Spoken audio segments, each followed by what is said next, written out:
Oh, right, yeah. Okay, and let me, okay.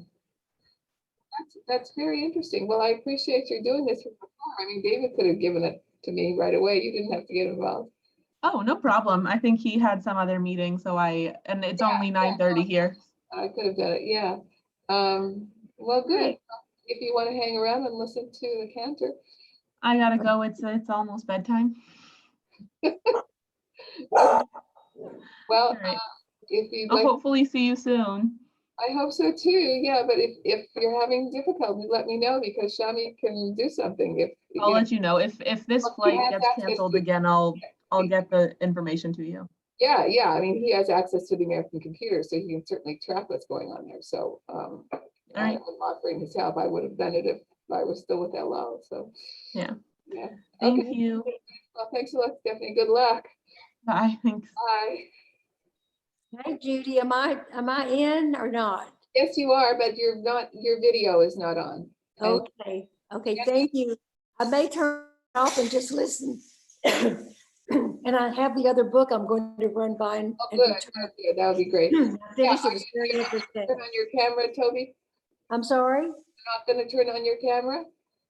I'm gonna turn on my camera. Let me think. I may turn it off. I just got home a minute ago, extended lunch for my husband. So I'm gonna just kind of listen. Is that okay? It's fine. Or do Yeah, it- of course. Yeah. Okay, I'm gonna listen. Yeah. How do I do? Am I okay? You're Like okay. this or Yeah. not? Yeah. Yeah. And Jenny, I don't see you either. Your camera is not on. Can you hear me? Oh, you're muted. Okay. Okay, there. Okay, I see you, Toby. Jenny Karakin, I don't see your I don't see your video. And Sally and Charles Roberts. Oh, that's yeah, okay.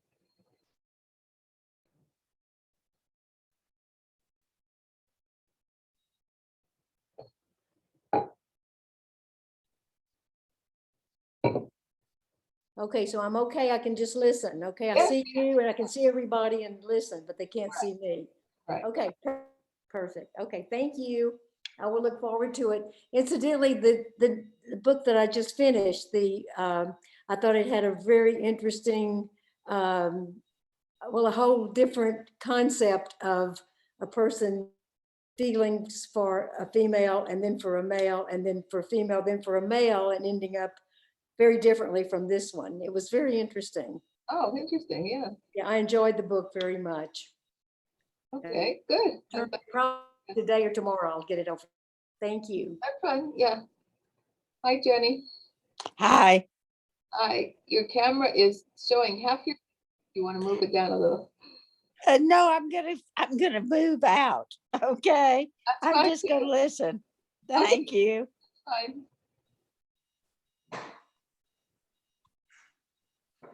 Okay.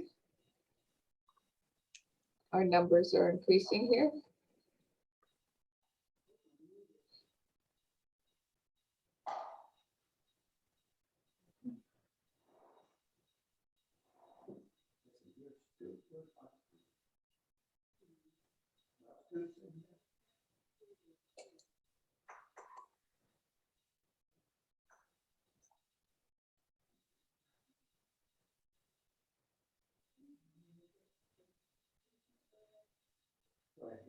Paula, are you in there? Your camera's not on.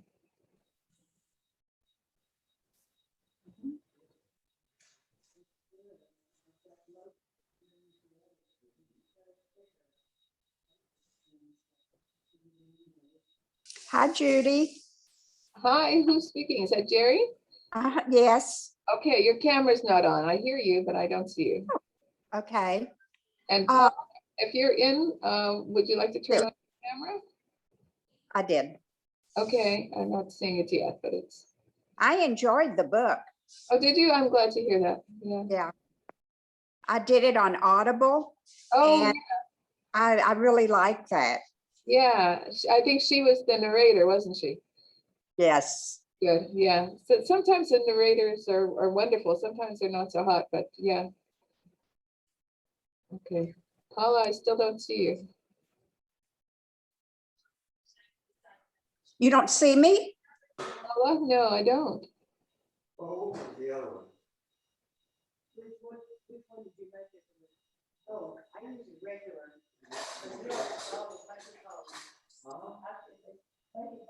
Hey, Judy. When is your last day at Beth Israel? It's the end of June. I'm not sure if I'll be coming in. Let's see. It would probably be the Wednesday, the 30th. Are you excited? Yes, yeah. Mixed feeling. It's time. Oh, I know. Yeah. I've enjoyed it here. How long have you been there? 14 and a half years. Oh, my goodness. Yeah. Okay, Judy, I don't see your camera. There you are. Hi, Judy. Hi, how are you? I'm good. And you? Hanging in there, hanging in Excellent. there. And Emily's coming. Oh, we're going to have a.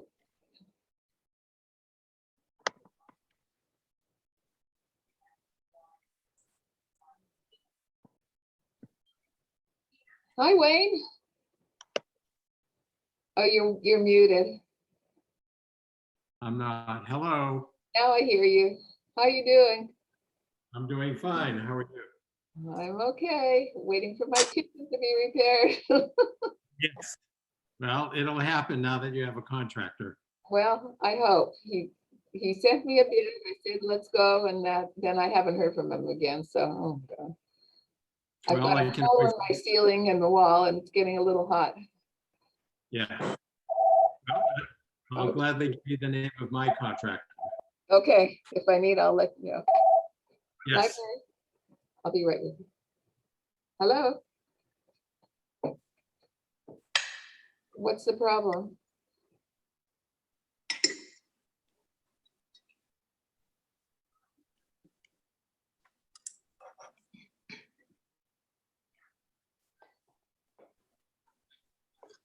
Hmm.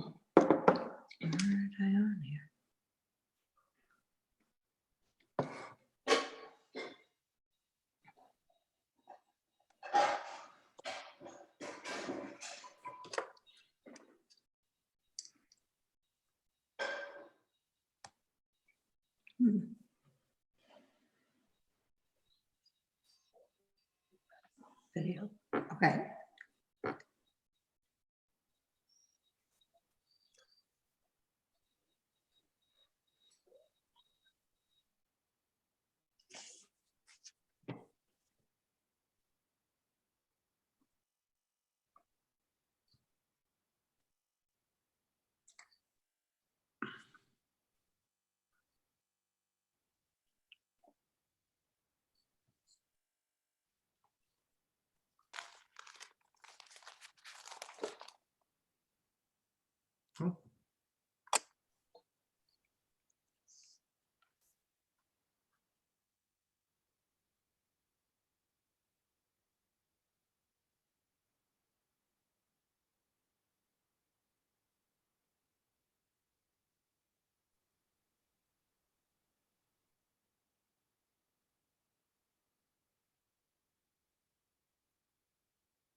I think Judy is muted.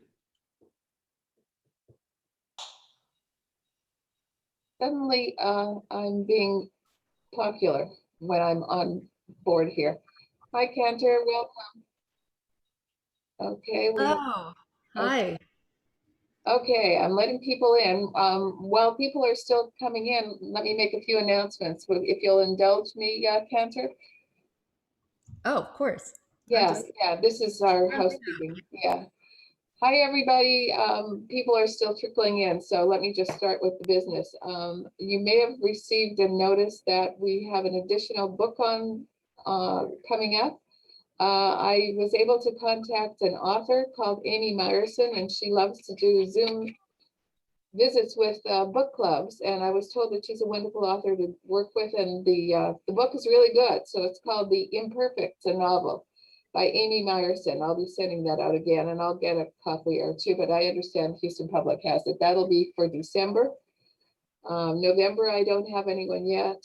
October, The Third Daughter by Talia Carner and Barbara Harder is going to be our discussion. And then we have September. We have a local author that is going to meet with us, and her book it's Judith Finkel, and it's The Unkosher Death. I have 2 copies of that. So if anyone wants to read ahead, I have them, and I'm happy to share them. So that's what's coming up here. Anybody else have any news? No? No? Okay, we're meeting next month in person. Mm. Yes, it'll be socially distanced, but presumably everyone that is vaccinated by now, so it'll be in the gallery. And David Scott is going to be leading our discussion of the Last Kings of Shanghai. Hopefully you'll have been able to get a copy of it and read it. I have my copies circulating, but I know the Houston Public has it. So hopefully we can do that.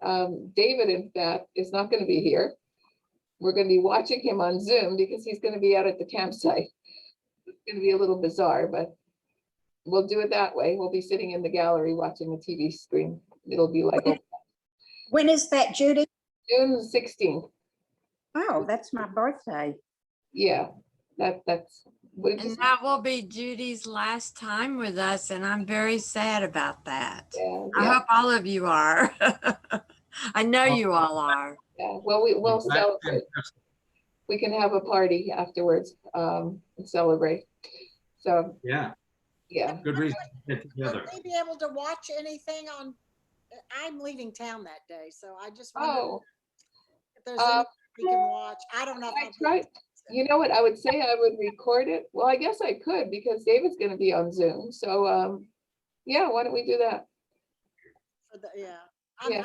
I haven't looked at the times. I'm sorry that you can't be with us in person, though. It's fun. I want to be there. Yeah, good. Okay, well, you'll hear more as time goes on. And hopefully you'll be able to meet my successor in person, Susan Whitman. She'll be coming. So it'll be good. So does anyone have anything to add before we ask Cantor to lead off? No? Okay, well, I'd like to introduce our very own Cantor Star Trumpeter, who has recommended this book, Untamed, that has been a wonderful addition to our list of books. She just told me yesterday that the author has started a podcast. What's it called again? Oops, Right. So, hi. So, Glennon Doyle, right. She started a podcast. It started last Tuesday. And it's called We Can Do Hard Things. That's it. Yeah, yeah. Mhm. So look out for that where you collect your podcast, and that'll be a nice addition to our talk today. So thank you again, Star. And if you'd like to go ahead and lead our discussion, we're all ready for you. Yeah, thank you. Well, thanks, Judy, for having me. Thank you all for having me here. This is a little bit strange in a lot of ways, right? Because first of all, you should know this is the first time I'm leading a book group or readers group ever in my life.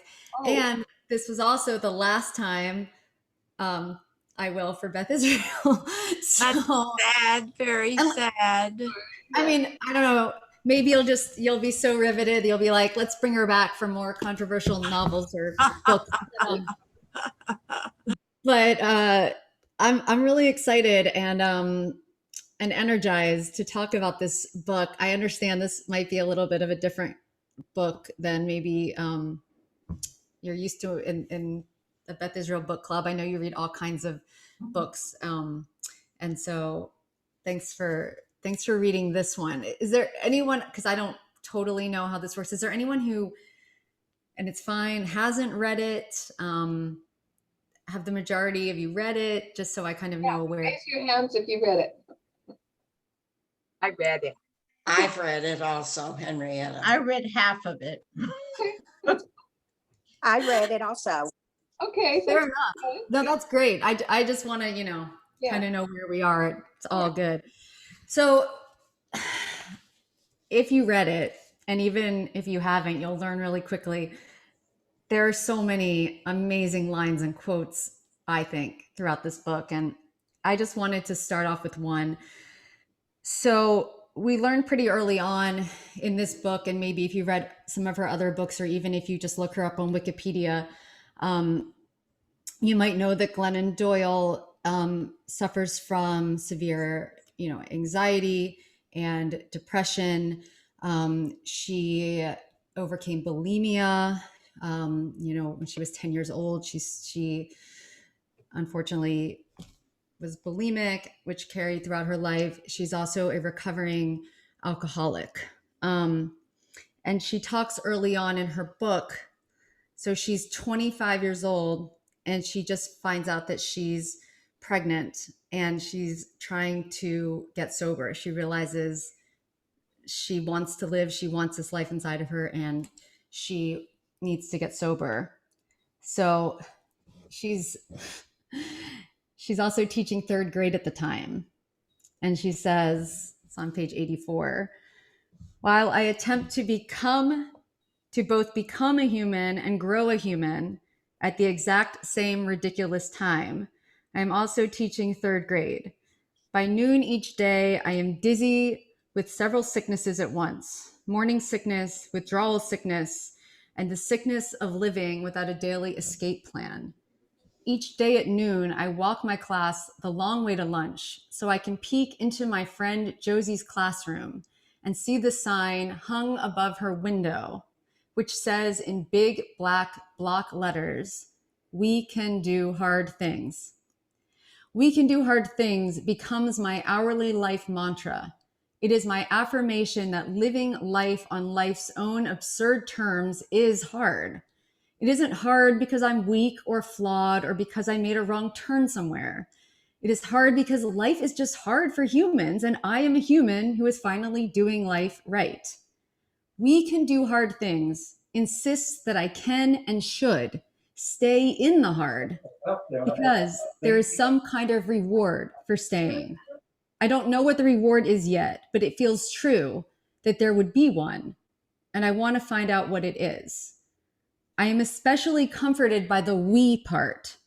I don't know who the we is. I just need to believe that there is a we somewhere, either helping me through my hard things or doing their own hard things while I do mine.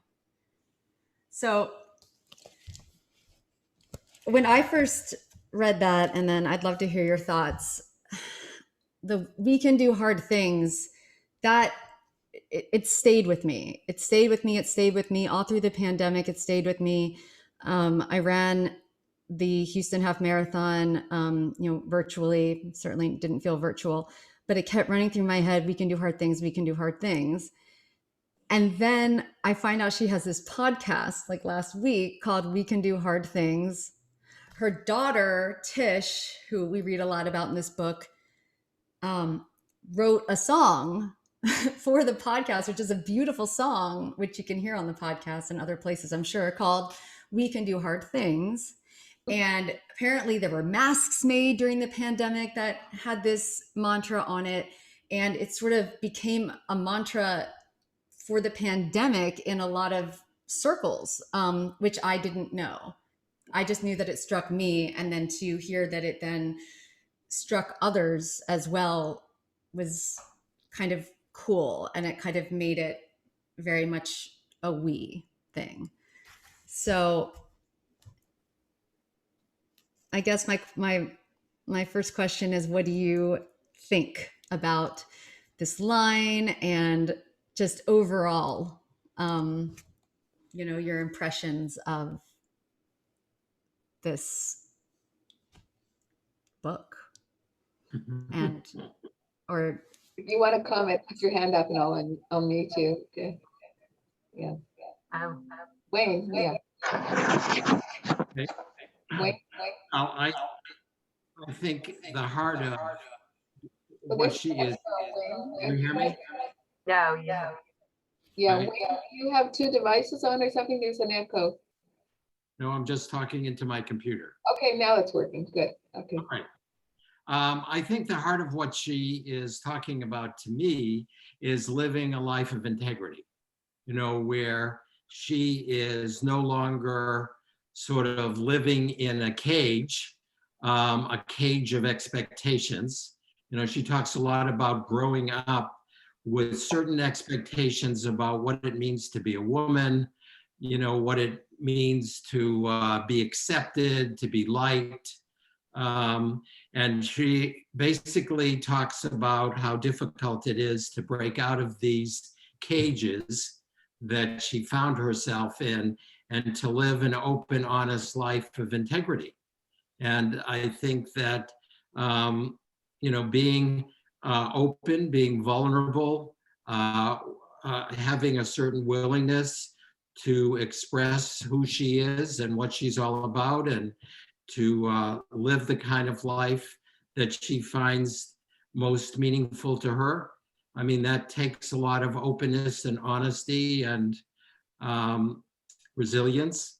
And, you have to really admire her for emphasizing the importance of integrity, meaning you are like an integer. You are one. You are one on the inside and you are one on the outside. And so you don't go through life pretending to be one person on the outside and then hiding who you really are on the inside. So I think it's very admirable that she is sharing what she has gone through to live a life of authenticity. So Well, her parents, I think, if I understood correctly, they're very devoted, or I don't know if they were evangelicals, but they're very Christian. And so they seem to have given her a sit. That's the way she was brought up, but it seems like she was fighting against that. She doesn't feel it's right to have to fit into the mold that society is expecting of you, to be beautiful and thin and gorgeous and wear your lipstick and have your fingernails beautiful. And I mean, she tries to tell her daughter, if you don't want your hair cut, then just say, I don't want my hair cut. It's okay. Be yourself. Society makes a lot of demands on, well, especially women, excuse me, Wayne, but and suppresses women in many ways. And she fights against it. And I admire her immensely. She's gone through a lot, yes. My father had an expression in German, life is one of the most difficult things. It is difficult enough without having all of these forces tell you that you need to do this and you need to do that and you need to, there's a lot of rules that don't seem to be fair, and she's fighting against those. Thank you. yeah, Beth. I think that thank Barbara you. had something. I'm sorry. Go ahead, Star. Oh no, I think that's such a great point. And I think, given that this is a Beth Israel book club as well, Right. it's so interesting to point out, which I would have whether it was a Beth Israel book club or not, is, and maybe you do know this, some of you, that she really started out as a Christian blogger. I mean, that was her, right? That was her audience, were Christian women. And I was actually reading, because I was trying to see, well, okay, everyone like praised for Glennon Doyle. She's so honest. She's so honest. But then I wanted to see what the other side is saying. And people, her old evangelical following or Christian following, not so happy with her all the time, right? And feel like she's sort of you know, now she's sort of making up her own rules as she goes. Or she And- says a few very scathing things about the evangelical movement and why they have become so political. And it's so hypocritical that I can't understand why they aren't happy with her in many different ways. I mean, I don't know which page because I don't have the book. I turned it in, but I had to reread that a few times. Wow, it's all about money. Well, I think Supporting the evangelical, they couldn't find enough money to keep their churches going, and so they decided to become political. Well, I think that's a good point, and I think also, you know, I haven't read her other two books, but my guess is, you know, she talks a lot in this book about how she was going on a book tour Yes. to promote a book that she wasn't living, that wasn't her truth anymore, right? About finding compassion and staying in this marriage and making it work and making it honest. When she went out on that book tour, had decided no more, and then decided to be honest on that book tour, which I think, like, but she also met somebody that I guess you're going to reveal that too. She met somebody that might not was a big, well, I'm not going to say anything yet. Okay, Janet. I think that Barbara had something to say. Janet. Okay.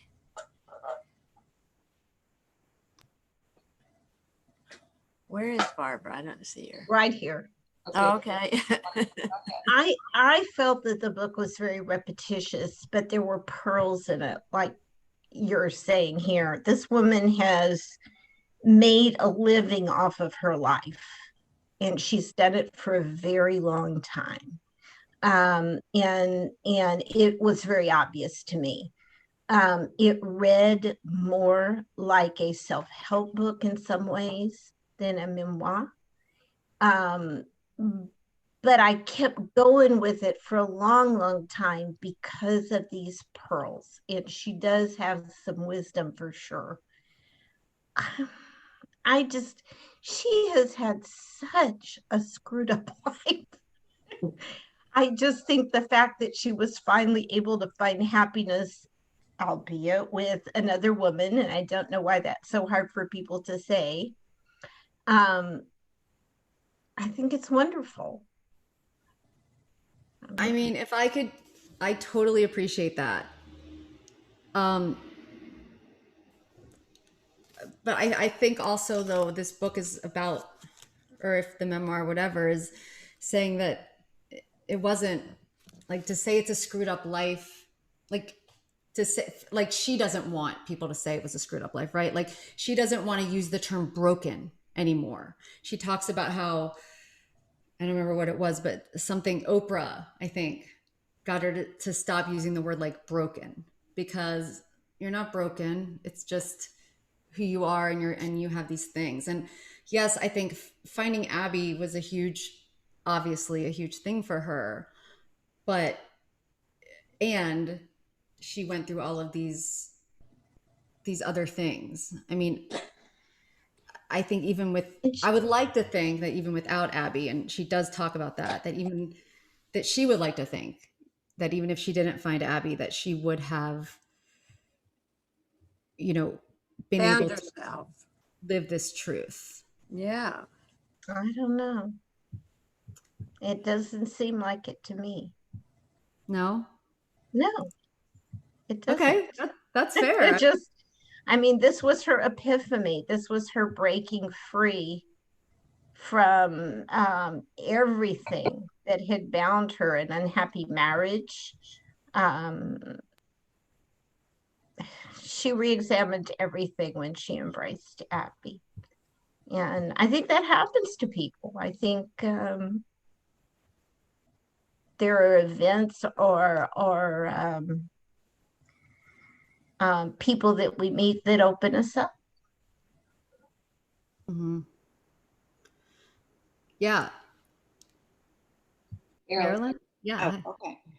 Well, no, I was just, I've read this so long ago, but I remember when I first started it, like we were saying pearls of wisdom throughout the book, and then it did get kind of repetitious. And then I had these funny feelings of being a little bit angry. And I'll tell you why. I think everything relates to the time things are written in.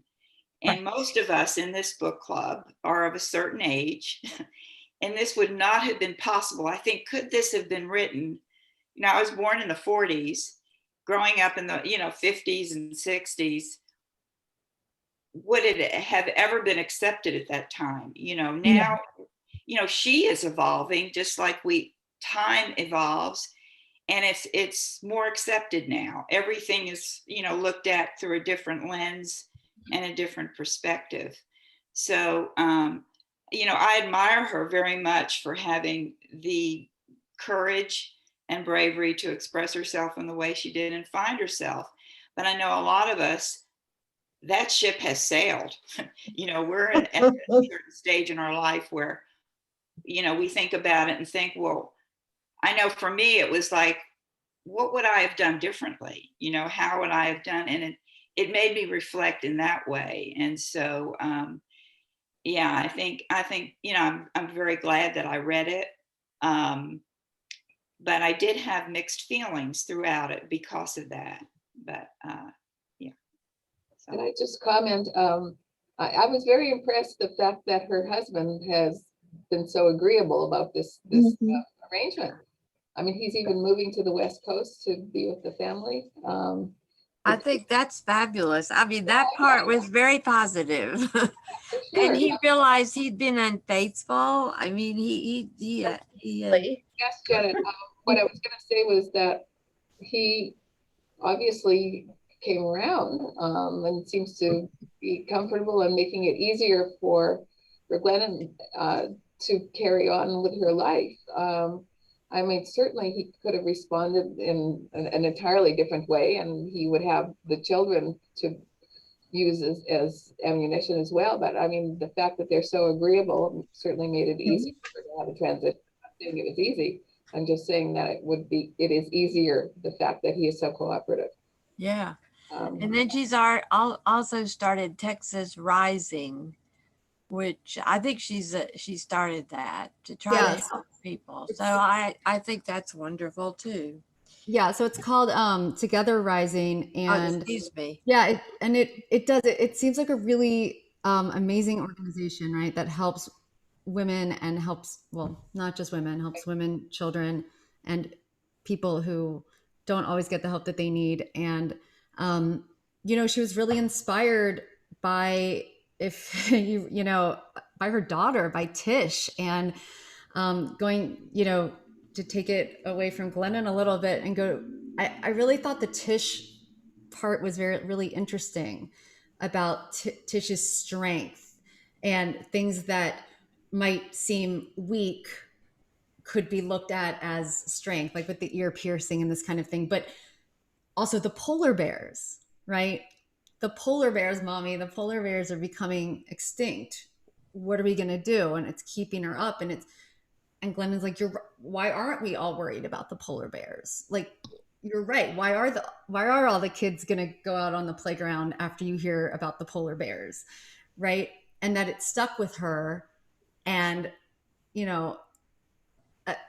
I think that it's really cool that this young girl could have this, and hopefully really did kind of teach her mother about.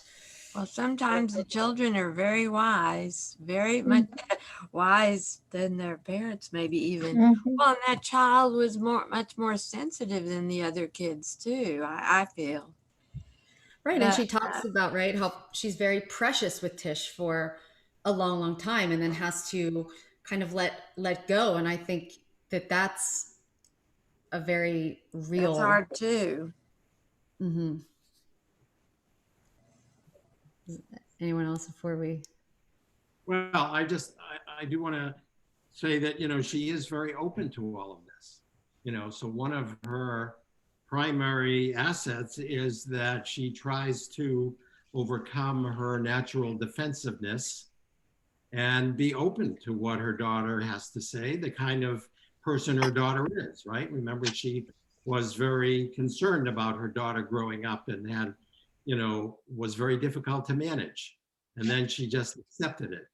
And she never really said her marriage was a bad marriage. She never really criticized her husband. She basically took ownership of it and said the reason why her marriage didn't work is because that wasn't who she was.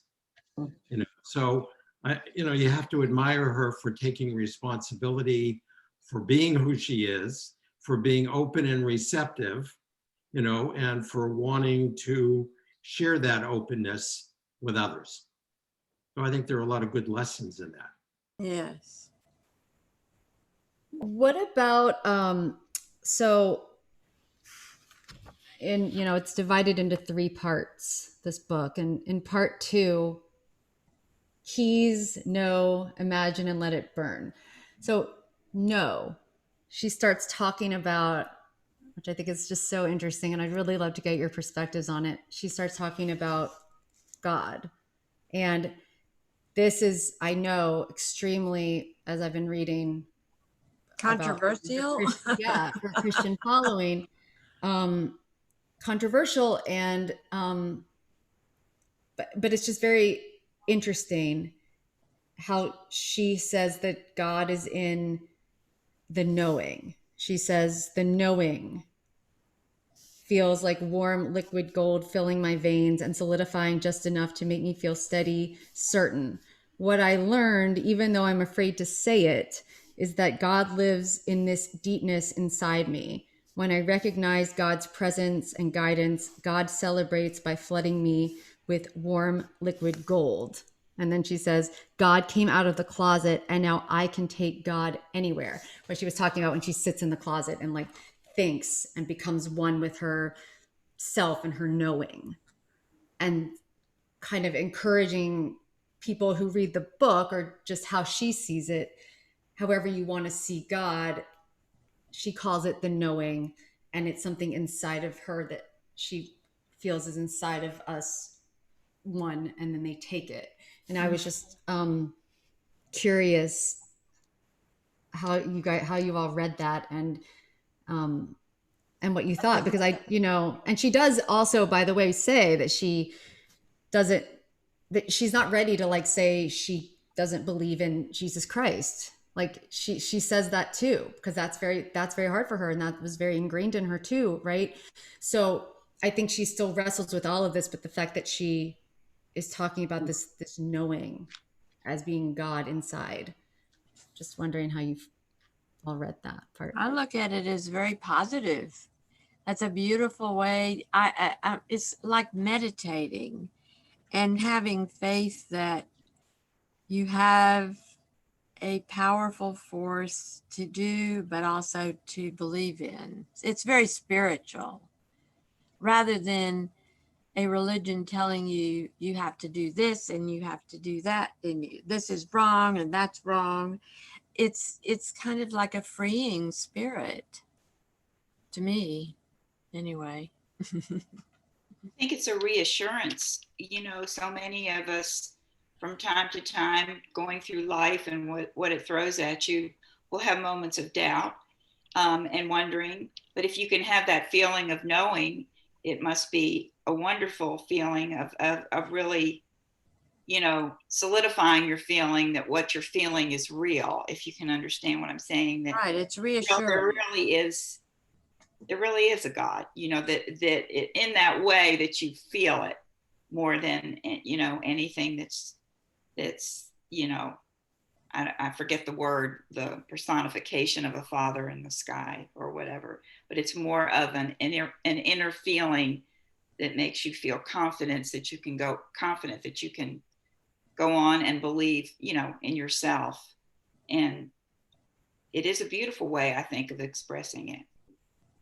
Yeah, I think that's really profound, Marilyn, because as a cantor, and a lot of times at interviews at school or even for jobs, and we would be hey, be ready. People might ask you, like, how do you see God? What is God to you?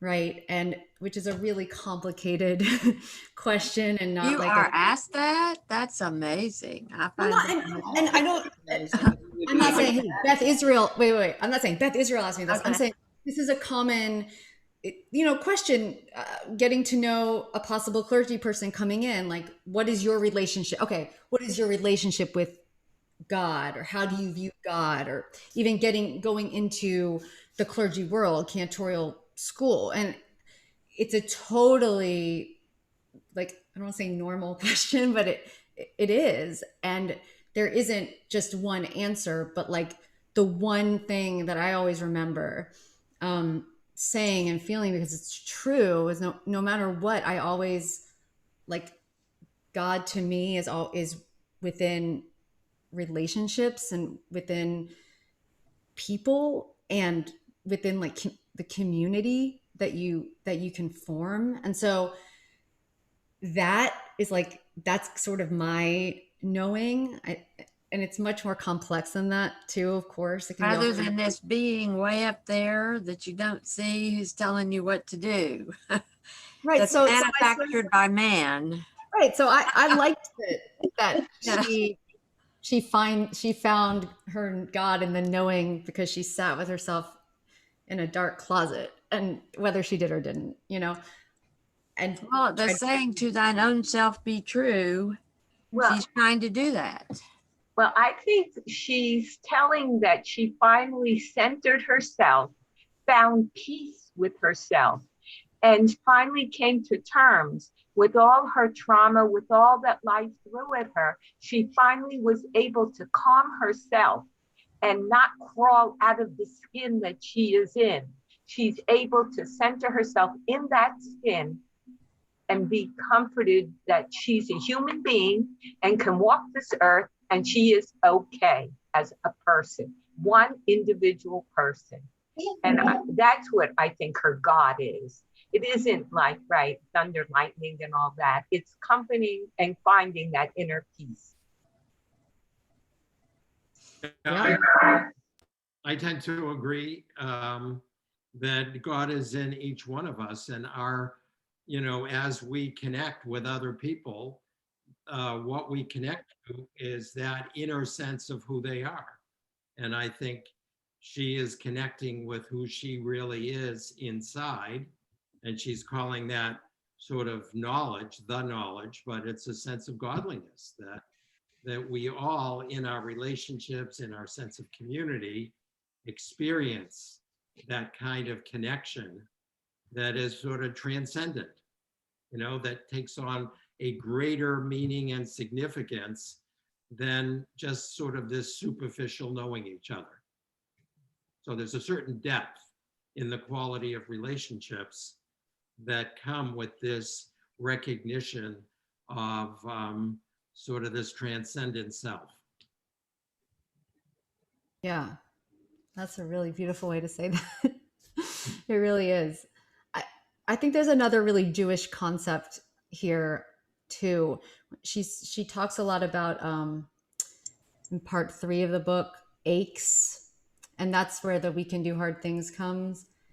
And she says another little jewel, I think, that the ache is not a flaw. The ache is our meeting place. It's the clubhouse of the brave.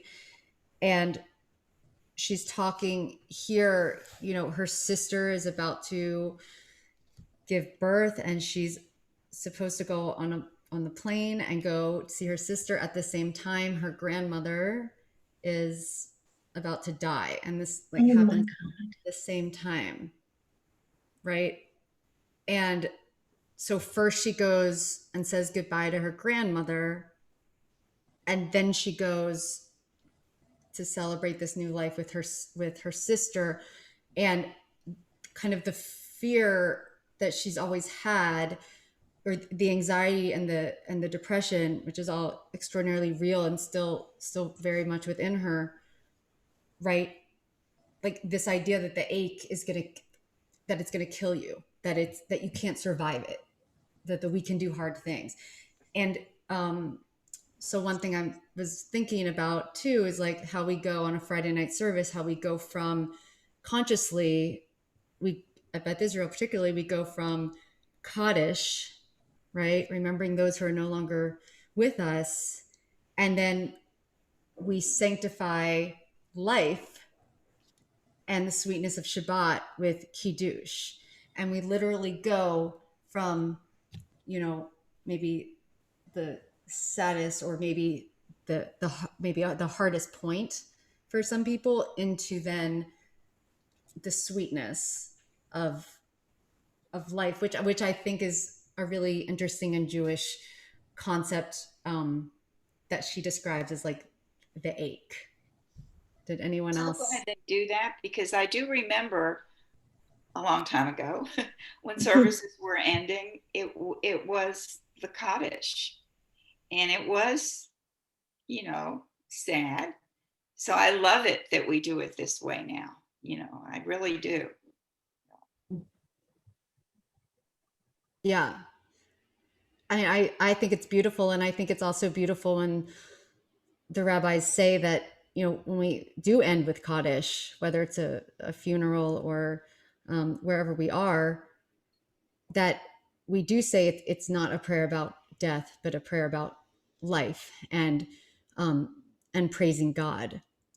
And this is what we say. So again, it's this combination of living with the ache and also, praising life and praising God. And so I think I just found it to be just a really interesting and Jewish concept. And I'm sure she didn't think of it as a Jewish concept, but yeah. I thought Well, it reminded me that on Yom Kippur, one of the last sections is the memorial service, right? Usually at 4 p.m, and you've been there all day long, and you get to the memorial service, and then right after that, you sort of are ready. So to me, that's very important. It's number one, it's reassuring to know that you will always be remembered, and that's a reassuring part of the service, but it's also recognizing that that's what life is all about, the aches, and maybe doing that within the context of the service of a religious community sort of suggests that we are all there to support each other in experiencing the aches, and then that's part of our community. So I think it's a very beautiful part of what life is all about. You're so good, Wayne. You're so good. Yeah, and I think that's part of the whole why she likes that quote and why I do too. The we can do hard things. The we aspect of it. But you're right. We go from Yizkor and we go open the gates. Open the gates of righteousness. Open the gates. That's exactly what we do on Yom Kippur. So that's, yeah. Yeah.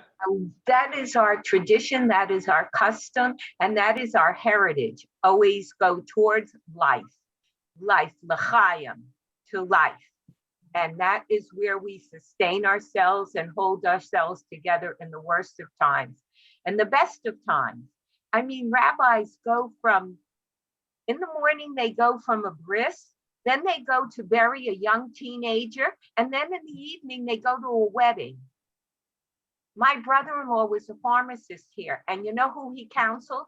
Priests, because they had nobody to go to for help, to tell people about this inner need that she's talking about, to find that peace, to have the comfort, to let somebody know and be able to say it. That's the beauty of her. You're right. What one of them, Marilyn said, we're the generation where we kept it in. We didn't speak about it. We didn't tell.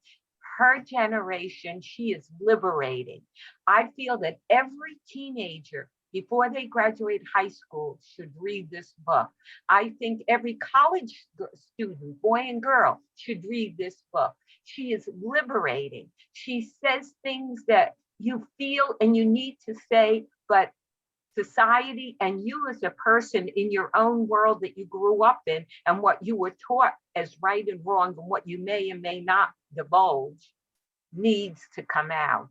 And that's what she does. She launders the dirty underwear for us. I would also add, she talks about what happens when people become addicted to their telephones and how they lose their creativity and their ability to interact with others. She talked about the dangers of pornography and how it becomes a substitute for a meaningful relationship. So I agree 100% that she does bring out a lot of very important points about life and what we all probably have to deal with in our lives. So it's a very down-to-earth book in that respect. Yeah, I think you're absolutely right. And the other thing, and I know I understand that I'm of Glennon's generation. I'm 44. Her age. And maybe what? That's her age, 44. Right. Well, now she's 45, but yes. So when she wrote this and she's saying, I'm 44, damn it, and all these things, sorry. But like, I'm a 44-year-old woman, I'm gonna, so maybe that's also why, but I think the point that was made is a really good one in that she, and this is a little off topic, but I think, it's not about like just canceling, we don't talk about cancel culture, but like, she's not saying cancel. I mean, she's not saying cancel my ex-husband because he cheated. What role did she play? And how has he evolved? And can people evolve? And people can evolve when they learn and when they think and so can she, right? Like she could have been canceled too. So I think while she is of a certain generation and can say things and do things that maybe others don't maybe feel that they can, and I'm not speaking for anyone. I think there's also just a really good point about her, like, this isn't coming from a millennial standpoint or from a simple, just get rid of people who don't think this way or whatever. She even says on the tours, like people say, well, I liked you better when you were sad, or this makes me uncomfortable that you're gay now and that you've done this. And I don't think that I can, be a part of what you're doing anymore. And she says, okay. And I appreciate that you feel this way. And maybe one day you won't feel this way, or we could work on it. And I think that's that's also really an important thing about this book. Yeah. Well, it's all about, I think, accepting people for who they are. If you take the position that in all of us is a sense of godliness, it's almost incumbent upon us to accept everyone. All part of the process. Well, what I was thrilled is that her first child was the ideal child. And her little boy was a pleasure and a joy and just a treasure to raise. And then along came her daughter and her expectations, and she was prepared to do everything right. And this child came, and this child cried, and this child didn't eat and sleep and do everything that the books say. And she just learned that life as she knew it was traumatic and in turmoil. And here was a little life that was new and untouched, yet it came out and it was so traumatized. So I don't know, I just found that so meaningful and so helpful for her to understand herself, her child, her husband, her little boy, everything about, because you really, unless you experience a child who cries and cries and cries, no matter what you do, and as a new parent, it's just incomprehensible to think that it really does happen, but it does. And so, I mean, she just was able to understand that somehow, with help. That's her big thing. She went for help, and she sought help and was open to it and accepted it and incorporated her life with the help she had and with all her extended family and people and friends. Yeah, that's a really beautiful point when she starts, especially when Tish gets a little older and, and Abby says, and of course it's Abby Wambach. So, how much of this is really Tish and how much, but the fact she's like, I think Tish can make this all-star soccer team. And Glennon's like, no way. I don't want my baby. No, like no, she can't do this. She can't do this. And Abby's like, yes, she can.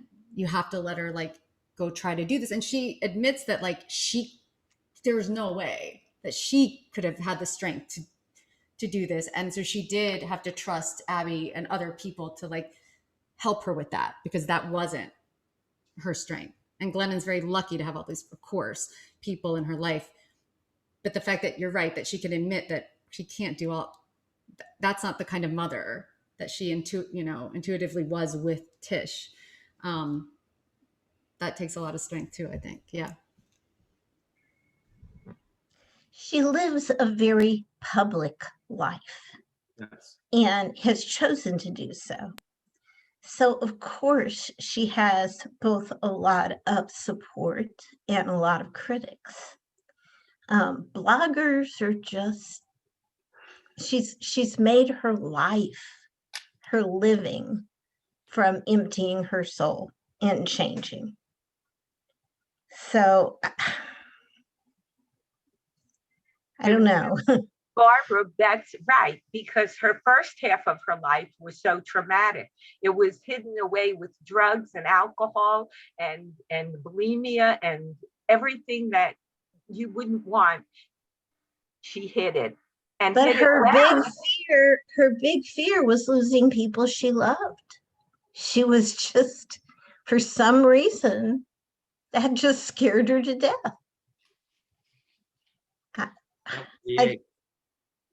Yeah. Yep. So maybe, you could also say that by sharing her life so publicly could also be very therapeutic for her. Yeah, well, I should hope so. But for others too. Yeah. Yeah.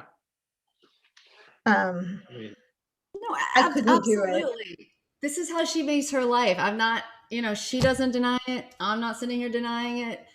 I got something out of it, so I'm glad she shared her life, and I'm glad she's continuing to do it. Look, I thought her podcast was pretty interesting, but it is very she's very self-focused for sure. Yeah, I found her a little self-absorbed, more than a little self-absorbed. More than a little. Yeah, I'm glad she's making a success of her life, but truly it's her own perspective. She may very well irritate people that she lives with, and she glossed over it. I mean, it's a memoir, and the way she's seen it, and truly with her background, she's been through many, many iterations of herself. And we'll go through more. I'm glad she's happy now, but tomorrow she may decide that homosexuality is evil. Very introspective and is interpreting her successes and her failures through her eyes. So, again, it's a memoir, and, you have to take it with a grain of salt, whether I'm curious to see whether or not it's impacted any of us that read the book. Certainly, Cantor, you were so enthusiastic about it. Did you find this an impactful book in your life? Because you're closer to her age. Yeah, of course I did. I mean, I just think, look, yeah, she's a blogger and that's her thing. But I just think the way that she says things, and there's just, she says, I just think it's important. I looked hard at my faith, my friendship, my work, my sexuality, my entire life, and asked, how much of this was my idea? Do I truly want any of this? Or is this what I was conditioned to want, right? What are my beliefs of my own creation and which were programmed into me? How much of who I am is become inherent and how much was just inherited, right? So she asked a lot of questions that I think we all kind of, either ask about ourselves or try not to ask about ourselves or whatever it is. And I think this year, certainly with the pandemic, I think people are looking at themselves and their lives. Not every, I certainly am and was and continue to. So, and Glennon Doyle isn't like my new God or something like that. I just think that you can learn and, take wisdom from different places. Like I said, I don't agree with every single thing she says. I don't love every single thing she says, but I do think just there's a lot there. So yeah, I found her to be inspirational and it impacted my life. Anyone else? I feel the same way, that it's very inspirational. Many lines, many phrases, many thoughts were things that you can carry forward and use in your everyday life, especially with this pandemic, when everyone was sequestered and they were home day and night. It was a new existence for them. They didn't have the external person that we all get to know and meet.